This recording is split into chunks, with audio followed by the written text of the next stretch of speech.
Hi folks, this is going to be the final reveal for the Knocked Out King Tiger, my entry in the Cheesy GB. As you can see, we left it here. This looks like a pizza before being cooked, but wait, the thing improved a little bit.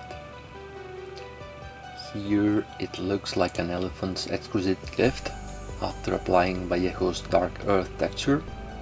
Beetles would love it. The thing improved radically, applying a Hamilcar soil recipe, which consists of real soil and white glue diluted with water. Tank and figures were placed in the diorama. It was looking good, but that terrain needed additional work. A tree was planted on the left hand side because a landmark was needed in this empty part of the diorama. Ashes were added around the tank, and the rest of the terrain was enhanced with darker and lighter pigments and washes.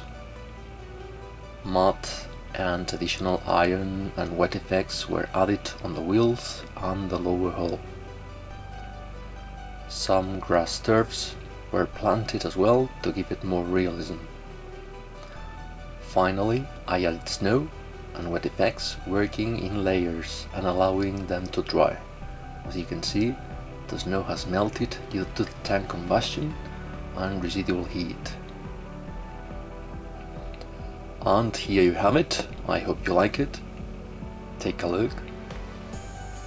As usual, I had a good time making this diorama, and I tried to focus attention on the overall composition effect. I think that there should be a balance between the artistic and the historical point of view, because it's very difficult to comply 100% with both things at the same time.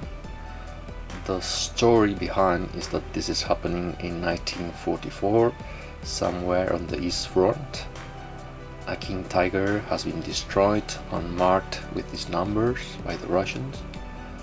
Part of the turret and the hull have burned as a result of two impacts here and there. Hennis Andersen's father told him that knocked out panzers would remain really hot for a few days, and that's why on and around the tank the snow has melted. As Hennis suggested too, ashes were added on the terrain, which was close to the fire. I've added some watery slurries around the ashes to suggest that residual heat. As you can see, some of the tank tools and cables are missing too, because the Russians valued that material very highly. You can see as well that a couple of them are wearing German camo outfits. As described on the Masterbox artwork, at the moment in the war, German camo patterns were coveted by the Russian soldiers, who nevertheless in real cold conditions preferred their own furry winter clothes. Okay, about the general layout. I needed an oval shape to convey the picture action.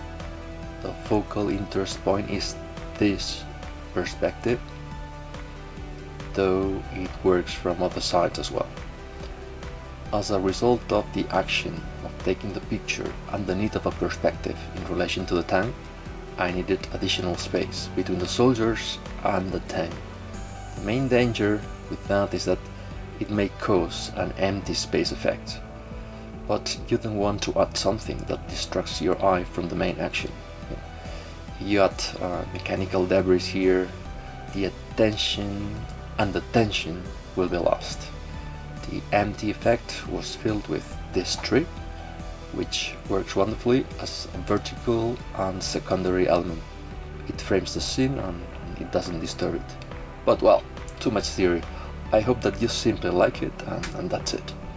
I'm leaving you now with the final reveal pictures, and I hope to see you soon on the next project, which is Andy's Dead on the Trucks GB.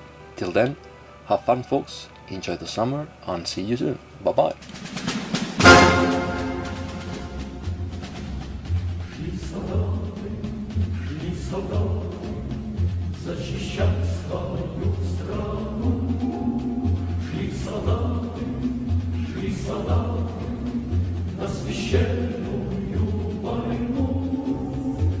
Солдаты, шли солдаты, ой, за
Dio,